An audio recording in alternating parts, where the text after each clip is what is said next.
Hey guys, Professor Bill, Comic Book Universe, and Fantomah, Season 1, Issue number 3. Now, there's only 4 issues in this first season. She's coming back. She's coming back. If not, I'm going down to... I'm in Canada. Chapter House Comics, who's doing the comic book, is in Canada. So if they're not going to do a Season 2, I'm going down there. I'm going to have a little talk, all right? I'm going to talk to Fadi Hakim, be like, yeah, what the frick, huh? Anyway, I'm doing this way instead of actually showing the stuff because I don't scan my comic books. I don't think that's cool. I only take whatever free stuff is on the internet. But if you get the comic like directly, the comic book, then you get to read it whatever. But the week afterward is when Chapter House always puts out their digital copies. So there's that. So there's nothing digital online except for the cover. Yeah, here's the cover right here. All right. And I know I could flip through the comic and show you a bunch of stuff, but whatever. I'll actually just show you the first page so you can get an idea of the art. The art is exactly what it needs to be. It's nothing great. It's nothing, horrible. It's exactly what it needs to be for what it is. And I absolutely love it. This is genuinely, it's funny. One of my favorite comics is not from the Marvel or DC, the big two, which genuinely makes me happy. And this is one of those things where, I talked to Richard Cumley a couple of times. Such a great guy, the guy who created Captain Canuck. And, like right now, Captain Canuck is with Chapter House. Right now, Fantomah can be with anybody because, again, I say this every time, Fantomah is in the public domain. Anybody can write a Fantomah comic and do whatever you want with it, Fletcher Hanks, dude, he did this stuff way back in the day. Fantomah is older than Wonder Woman. You know what I'm saying? So, yeah, you can do whatever you want. If you want to make a Fantomah comic, be my guest. The idea here is that these guys are doing a bang-up job of this. It's a very different Fantomah than what I'm used to reading. And I haven't read too many different versions of her, all right? I haven't read the one that was in Hack and Slash. I think that's what it was. I didn't read that version of her, but I did read the Pathfinder version, and obviously I've read all of the original Fletcher Hanks stuff, which you can find online for free. You don't have to go crazy looking for that stuff. And I'm reading this, and I love this version. She is not bulletproof in this. Oh, she's not going to go down from one single bullet.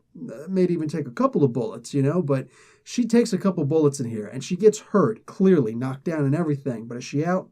Oh no. So she gets surrounded by Tres Saros, this gang who's going around and kidnapping all these kids. The bulk of the comic, however, is actually just the kids themselves having conversations with themselves in the playground from whatever until about the sun starts to go down. Now they're talking about all these kidnappings of these kids, and the sun's going down. I'm literally thinking to myself, dude, I don't want to see this. I don't want to read about some kid getting kidnapped again. You know what I'm saying? Because they're kids, they're stupid. Their parents are obviously stupid too if they don't know where these little kids are. And just, oh my God, in this place, especially in a place where that kids are getting kidnapped, dude. So what happens here is the one biggest thing that's said is, because there's a bunch of different stories. And I love the way this works. They're telling all these different stories about Fantomah.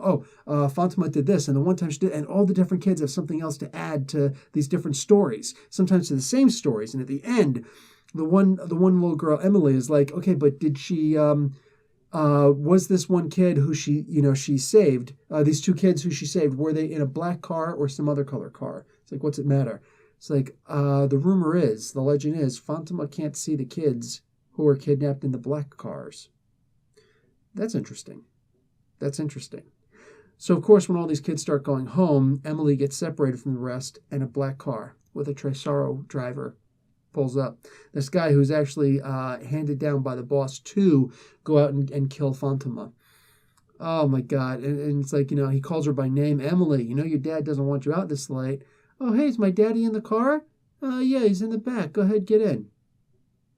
And I'm just like, my heart sinks. I'm like, please don't write this in the comic. What happens next is actually pretty shocking. I didn't see this coming. And it's like, oh my God, are you freaking kidding me? So I can't wait to see the next comic book. I'm like, you know what? I'm in the wrong position. There we go. Now I'm on the edge of my seat. I am on the edge of my seat. I can't wait to see what's going to happen next. I can't wait to read what's about to happen next. Guys, you need to go out and get this comic book. And you know what? Starting next week, you can get this issue digitally also. But worst case scenario, get the freaking comic. okay? Check my link. Check my link in the description. I always put the links in the description so you can get the comics because they're that good. Yeah, just A. I'm giving this an A. This was ooh. I love the suspense of this. It's not just Fantomah doing, okay, I will destroy you all. Nope. She's still learning how to use her powers. She's still learning how to do all the things she's got to do. This is such an incredible comic. I love this. Guys, that's it for me. Professor Bill, Comic Book University. Class dismissed.